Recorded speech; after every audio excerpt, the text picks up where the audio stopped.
Hello, ladies and gentlemen. Today, I will be doing an interview with the one and only Carl Weiser. Now, Carl, you enjoying yourself, liberal? I'm doing pretty good today, actually. Because I finally had sex with Jimmy's mom. She has a pretty nice, as you know.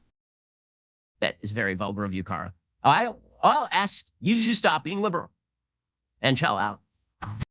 Don't you ever, and I mean ever, and I mean ever, and I mean ever tell me to chill out. Okay, I'm going to beat you. Now.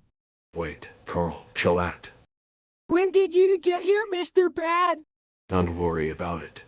But I must you to chill out with some real good Christian music.